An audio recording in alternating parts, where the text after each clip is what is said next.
Support for Trifles comes from listeners like you, who support us through Patreon and Substack.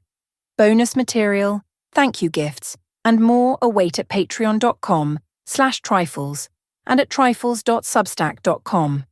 And now you can enjoy some Trifles swag, mugs, notepads, and oval stickers, available in our store. Find it at ihearofsherlock.com/merchandise. Welcome to Trifles, a weekly podcast about the Sherlock Holmes stories. It is, of course, a trifle, but there is nothing so important as trifles. Yes, the stone was Mazarin, the carbuncle was blue, and the mane was lion, but there are so many other details to pick apart in the stories. Pray, be precise as to details.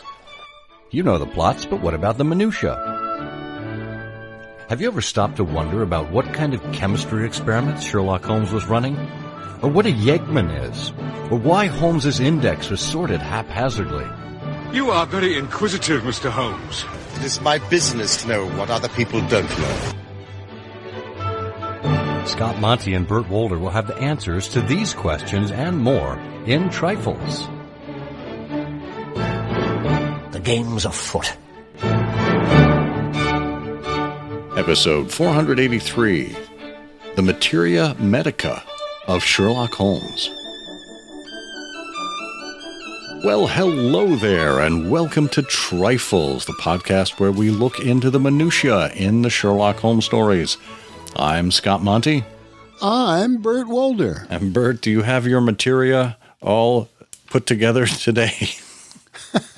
Yeah, I have my materia all pasted together, diluted with a little warm water and plaster, and it's all in good shape. It's not the kind of Medica I was hoping for. Oh, dear. Well, this is the first episode of the month, and of course that means it is the Morley Montgomery Award episode of the month. We take a look at the article for a particular year that was voted as the best appearing in the Baker Street Journal. That is, it was an exemplary, well, I was going to say exemplary example. Isn't that redundant? You can say that again. Which was... Isn't that redundant? You can say that again. It is called out as the best article of the year, exemplary in its scholarship. That's what I wanted to say. And it's named after Christopher Morley, the founder of the Baker Street Irregulars, and James Montgomery, an early Sherlockian scholar of note and contributor to the BSI's causes. So this is from, I believe, 2007. Let me see. 2006, volume 56, number 3, The Materia Medica of Sherlock Holmes by Harold Billings. We'll be getting into that today, talking about the article, walking you through it so you can get a feel for what Harold was talking about. And, of course, before we do that, I wanted to remind you that you can support the show by going to Patreon or Substack. These are links available in our show notes, as well as the main site of our podcast, SherlockHolmesPodcast.com. You can support us there. For as little as $1 a month, you can help us put on the show.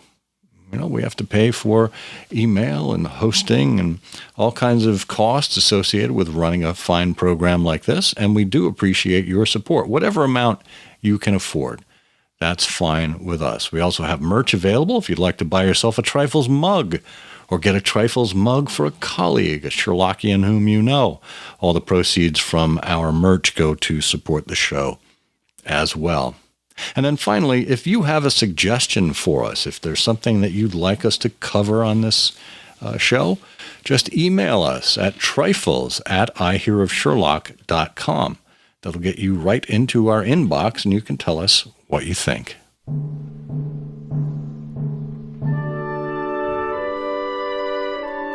All righty, Bert, we're getting into the Materia Medica by Harold Billings. Why don't we start by telling people who Harold Billings was? Harold Billings was a bookman, or maybe he still is. Is he still with us? I'm not sure. It's a good question. He spent 60 years among libraries, books, and book people. For 25 years, he was director of general libraries at the University of Texas at Austin. And in 2002, the American Library Association awarded him its annual Memorial Award in the name of U.C. Atkinson for his commitment to innovation in automation, resource sharing, and creative management. Among other things, many bookish and book-related articles. He's also the author of a book called Magic and Hypersystems, Constructing the Information Sharing Library. And he was never, as near as I know, never invested in the Baker Street Irregulars. He was not. And he passed away in 2017 at the age of 86. Oh. So he is no longer with us. He is an ex-librarian. Yeah. Well, and his paper, which appeared in the autumn 2006 Baker Street Journal, is really quite interesting. And you can tell a lot about his character and his enthusiasms, because what's happened here is that he's picked up a very interesting book. But he begins by sort of reminding us that we know very little about Holmes's college days, and we can't provide a full background about the basis of Holmes's learning. But there was a book, says Billings, a pharmacopoeia that existed that he could have referred to if a case required it, except the book is signed not by Holmes, but by Arthur Conan Doyle / Edinburgh University, 1878, 1879, and it is heavily annotated throughout in Conan Doyle's hand. Huh. How do you like that? How about that? Well, he reminds us that Holmes acknowledges only having attended university for a couple of years. And other people along the way have said they may have spent as many as 3. But Watson noted that Holmes's knowledge of chemistry was profound in A Study in Scarlet. And, of course, well up in belladonna, opium, poisons generally. He might have very well consulted a Materia Medica for information useful in his detective work. Probably the very one, writes Harold, that I had an opportunity to purchase for the University of Texas when considerable Conan Doyle material began to come on the market around the turn of 1970, following family disputes over the ownership of both his physical and literary estates. Interesting. Well, this book is The Essentials of Materia Medica and Therapeutics by Alfred Baring-Garrod, doctor, fellow of the Royal College of Surgeons. And it's interesting, Billings tells us the story of how he acquired this. He acquired it in 1971. And, this is a book that was clearly in Conan Doyle's possession when he was a student.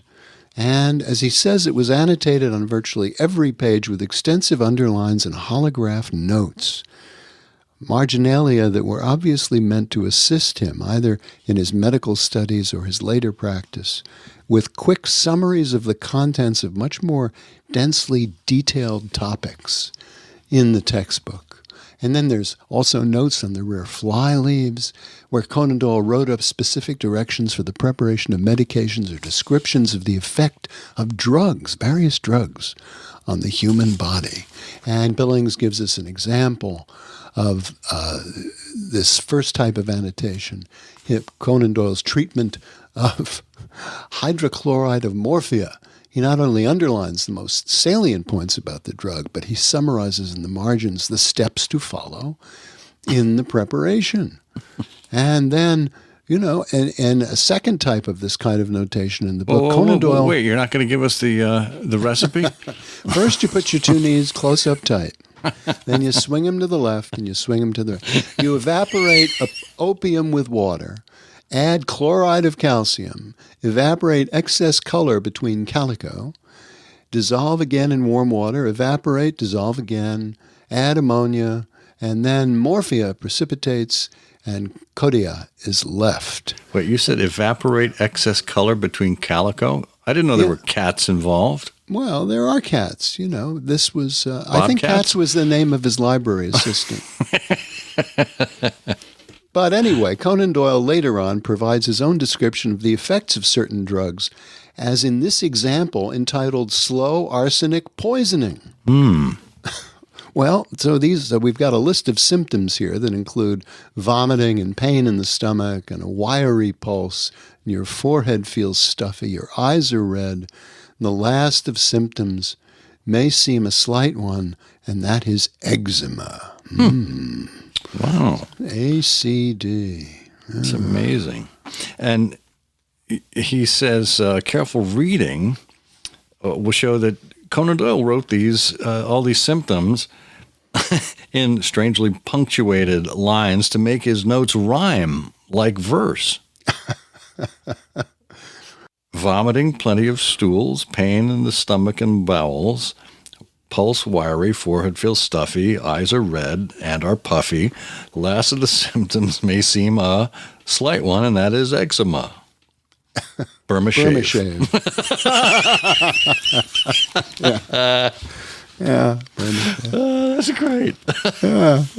And he said it's meant to be recognized as verse, but he applied the same technique in his descriptions in this book to other drugs and their effects.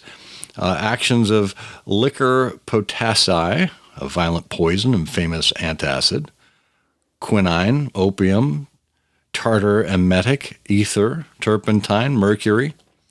And here's the thing. Whether he did this just for his own amusement or as a mnemonic device to assist in his recollection of the actions of those drugs is an interesting point.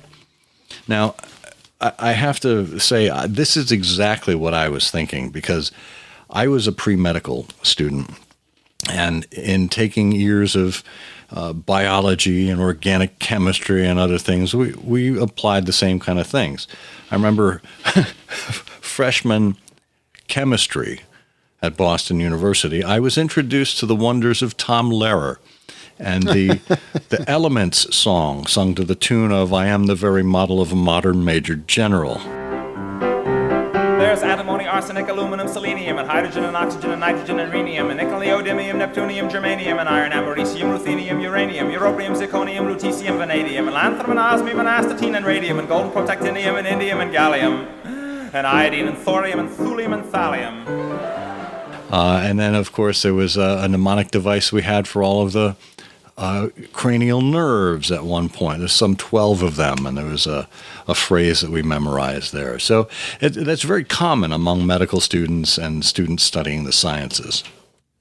Well, and then Conan Doyle, Billings takes us really through different examples of the annotations, points out that Conan Doyle composed poems in schools and would have books of verse published, and tells us about where he probably took the book in his posts up at the Arctic Circle as a ship's doctor at the Hope, and also in his time as the ship's surgeon aboard the Mayumba, which plied between Liverpool and the west coast of Africa, which he didn't much care for.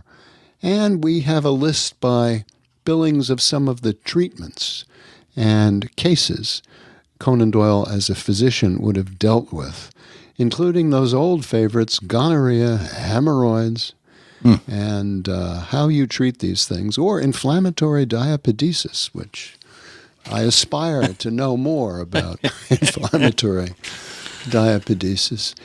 And he takes us also through Conan Doyle's partnership with George Turnavine Budd, which was such a disaster for him in 1882. And other examples of Conan Doyle's note-taking, a different holographic style, looser, perhaps more hurried in appearance than those that might have been school notes. These could have been written after he began his own practice under the red lamp, the outdoor lamp that marked the offices of a general physician. And all of this helps document Conan Doyle's medical practice, although it's, of course, his creative writing that we're more interested in. And Billings tells us a little bit about his publications. His second year of medical studies, he'd already sold several stories while a student, The Mystery of Sasassa Valley, which was published in 1879, The American's Tale, which was published in November, and a contribution that he made to the British Medical Journal, and, different... and he also describes the period in Conan Doyle's life when he was attempting to discover how much gelsemium you could take as a poison without killing yourself. And he took, bit after bit. And he finds a comment in this book about gelsemium. Though much used in America, it's hitherto been little investigated in this country. And we have the example here where Conan Doyle says, a persistent neuralgia led me to use the tincture of gelsemium to a considerable extent. I several times overstepped the maximum of the textbooks without suffering any ill effects. Having recently had an opportunity of experimenting with a quantity, I determined to ascertain how far one might go in taking the drug. So I increased the amount of drug on a daily basis, well past the usual point suggested as a limit, until diarrhea became so persistent and prostrating that I gave up the experiment. Yeah, and this is the interesting part. One of the conclusions that he drew from this little self-experimentation was that the body might grow tolerant to gelsemium or any poison to that extent if it was gradually inured to it.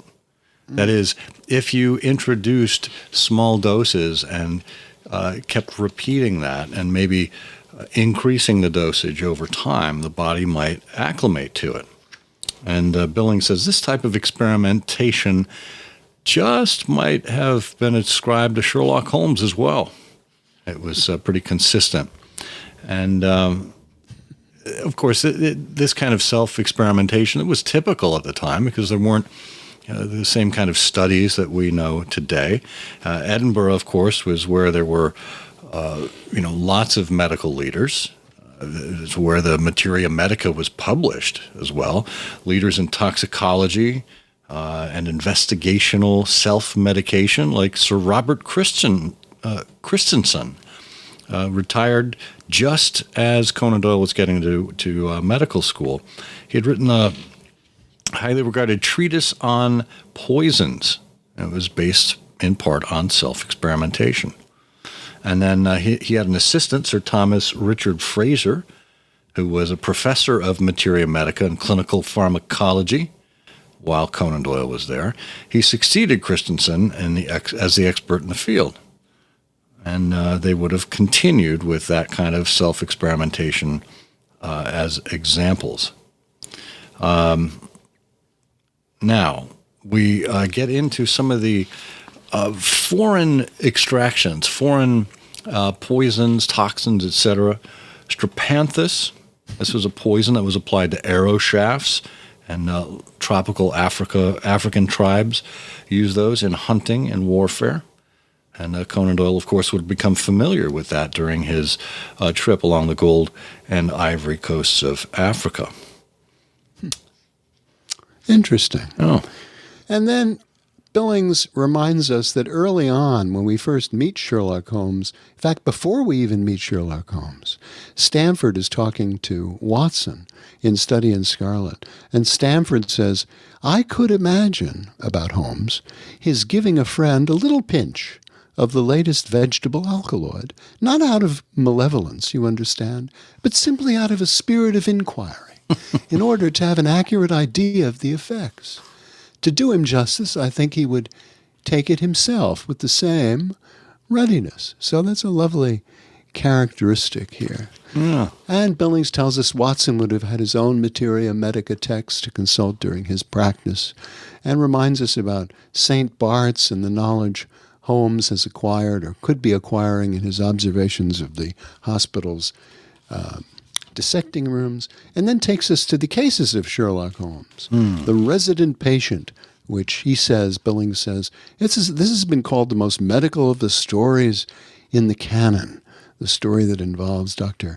Percy Trevelyan and a specialist in obscure nervous lesions. And Trevelyan, of course, has accepted the invitation of a very frightened patient to take up his practice in that patient's private home. And, we have... that's where he actually drew up a concoction in his own offices, right? Yeah. Because the old Russian man, supposed old Russian man, was going through a cataleptic attack. And Trevelyan dashed away for a bottle of nitrite of amyl, which he said he had achieved good results with in previous cases. And then he mentions the engineer's thumb, which does not involve much materia medica other than brandy and water. Brandy. And then he gives us the example of the naval treaty.